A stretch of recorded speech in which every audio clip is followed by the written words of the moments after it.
Assalamualaikum warahmatullahi wabarakatuh. Perkenalkan nama saya Nasyatul Nadia dengan NIM 1904212. Baiklah, pada video kali ini saya akan menjelaskan materi mengenai model dan teknik intervensi dalam pengembangan organisasi yang meliputi pendekatan dasar intervensi, intervensi struktural, dan intervensi kultural. Video ini saya buat untuk memenuhi tugas pertemuan 9 pada mata kuliah pengembangan organisasi.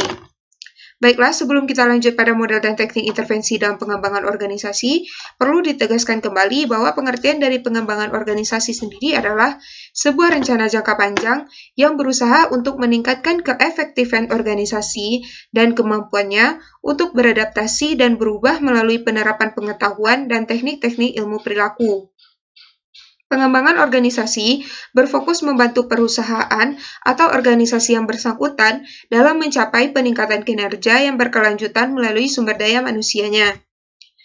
Salah satu karakteristik dari pengembangan organisasi adalah menerima intervensi baik dari luar maupun dari dalam organisasi yang mempunyai kedudukan di luar mekanisme organisasi.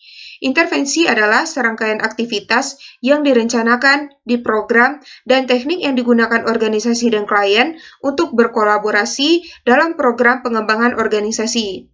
Selanjutnya, intervensi dalam pengembangan organisasi. Intervensi dalam pengembangan organisasi merupakan urutan kegiatan, tindakan, dan peristiwa yang dimaksudkan untuk membantu organisasi dalam meningkatkan kinerja dan efektivitasnya. Semua intervensi pengembangan organisasi memiliki tujuan pada perubahan beberapa aspek spesifik dari organisasi itu sendiri, yaitu iklim, anggota, struktur, atau prosedur. Proses intervensi digunakan untuk mengembangkan organisasi yang lebih efektif. Intervensi dimaksudkan untuk menetapkan cara-cara apakah yang seharusnya digunakan untuk merencanakan perbaikan berdasarkan masalah yang ditemukan dalam proses diagnosa. Intervensi berarti keikutsertaan klien dan konsultan secara bersama-sama dalam merencanakan proses perbaikan berdasarkan atas masalah yang dijumpai dalam proses diagnosa. Diagnosa sendiri merupakan proses menemukan penyebab pokok dari masalah organisasi, mulai dari mengumpulkan informasi atau data, kemudian menganalisa informasi, dan yang terakhir adalah membuat kesimpulan untuk melakukan perubahan atau penyempurnaan. Selanjutnya adalah pendekatan intervensi dalam pengembangan organisasi. 4 pendekatan intervensi dalam pengembangan organisasi sendiri adalah yang pertama, intervensi struktural, intervensi kultural, intervensi teknikal, serta yang terakhir adalah intervensi yang berfokus pada manusia. Yang pertama, intervensi struktural. Intervensi struktural merupakan intervensi yang berfokus pada tingkat organisasinya. Dengan menggunakan kegiatan intervensi struktural, ada 3 hasil yang diharapkan tercapai, yaitu yang pertama, restrukturisasi atau reorganisasi, yang merupakan salah satu cara dalam melakukan transformasi organisasi yang merupakan proses mempersiapkan dan menata ulang segala sumber daya organisasi. Hasil yang diharapkan yang kedua adalah sistem imbalan baru. Dalam pengembangan organisasi sistem imbalan baru merupakan sesuatu yang diberikan oleh suatu organisasi kepada pegawai yang bekerja dengan efektif dan efisien, dan tentu demi meningkatkan organisasi itu sendiri. Yang ketiga adalah perubahan kultur organisasi. Perubahan kultur dalam organisasi biasanya didasari dari anggota dalam organisasi itu sendiri. Perubahan ini dapat berupa norma-norma atau kebiasaan yang dapat diterima oleh organisasi serta memberikan dampak pada kinerja organisasi. Yang kedua adalah intervensi kultural. Organisasi saling memberikan pengaruh kuat pada reaksi anggota untuk berubah. Jadi, desain intervensi harus memperhitungkan nilai-nilai budaya serta asumsi yang dipegang oleh anggota organisasi. Intervensi mungkin harus diubah agar sesuai dengan budaya lokal. Kemudian, untuk melakukan intervensi pada klien, juga harus memperhatikan budaya ataupun nilai-nilai maupun kebiasaan di lingkungan klien untuk mempermudah melakukan suatu perubahan atas permasalahan yang ada.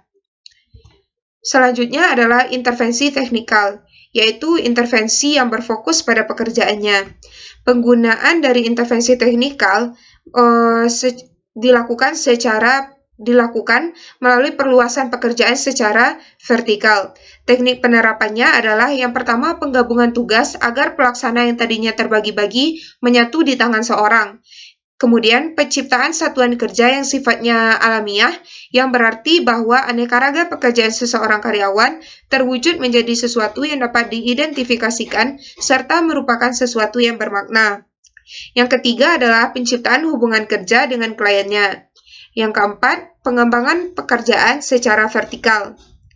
Berangkat dari pandangan bahwa para karyawan adalah orang yang sudah matang dan dewasa, baik dalam arti keterampilan, pengetahuan, sikap, maupun motivasi mereka, pada umumnya akan lebih bergairah bekerja apabila mereka diberikan kebebasan untuk menentukan sendiri cara-cara yang dianggap paling tepat untuk menyelesaikan tugasnya, serta tidak dikendalikan oleh atasannya.